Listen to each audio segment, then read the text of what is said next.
bakurikira umukino.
Weno wicara.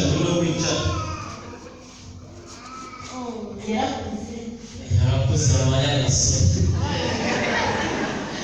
Rero kubera iki ndi kubona warazindutse gusa nari ndi kuzirikana yuko ndi buze wanyu ndi kubona rero waje ukamusobanurire ariko ndakeka yuko urugendo uri kubyumva gake gake ku minsi igenda yicuba sibyo.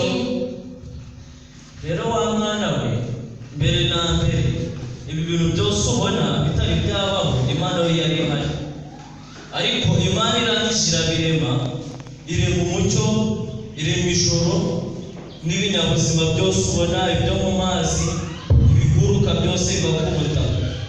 Ibyo byose Imana yari yarabiremye rwose, Imana yari yarabiremye kandi yahozeho.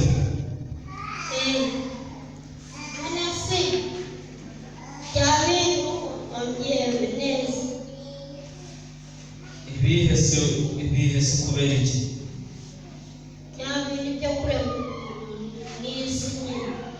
Nyine Imana niyo yabiremye kandi Imana yahozeho mbere yabyo. Kandi Imana ni umwuka ntabwo ufatika sibyo. Rero urumva yahozeho ihora mu kirere, none ubwo urumva yarabaga he? Mu kirere. Urumva wasobanukiwe rwose, urumva wahurikiye. Ngaho rero bana mwe nimujye kuryama dore burije sibyo. Sori burare se? Noneho kampamagare papa wawe mubwire sibyo. Oya nta kibazo kabanze namubwira sibyo se. Halo? Ndi kukumva. Oui. Nari ngiye kukubwira yuko kubera iki hagiye kurara hano mu rugo. Yari avuye mu gabiri. Nagiraga ngo mumenyeshe noneho nta kibazo. Oya nta kibazo rwose. Aho.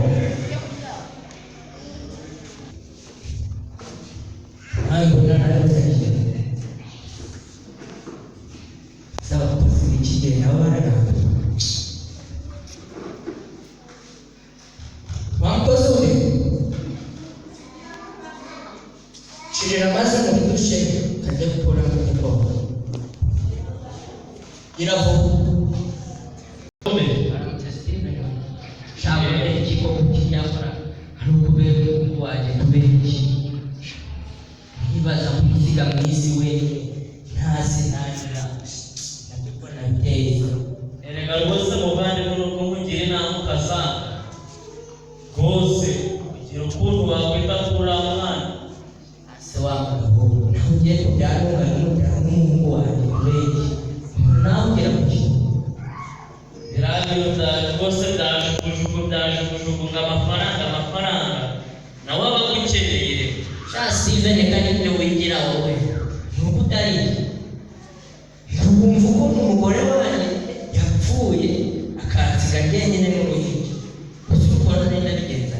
Erega ndabyumva no kuba waramwise kubera iki, iyo mpamvu rwose nayo ahubwo wari kumva nta n'ijambo nurisha mu mutwe kumve aho wari kuisonga mu mutwe ahubwo kikuvire hano hakiri kare. Nyamara muvandimwe ugira ukuntu wazira hano niba gikwemeze kuzana hano niba ari iby'ubusho urano umwana wawe uje kumbwira mama urano umwana wawe ureba ukuntu azajya uramuha umwanya nawe abagukeneye. Genda mama rwose muvandimwe aragukeneye ahubwo wibane kuzana hano aragukeneye rwose. ariyo kumukakaje hiko agiye kwa Brian musura waje kumwisurira duherukana kubera iki agiye kurara kwa onklewe. Ntimuzacuke mu cyenda gatatu cy'ubutaha ndabakumbuje kuzareba nimba kubera iki papa wazamu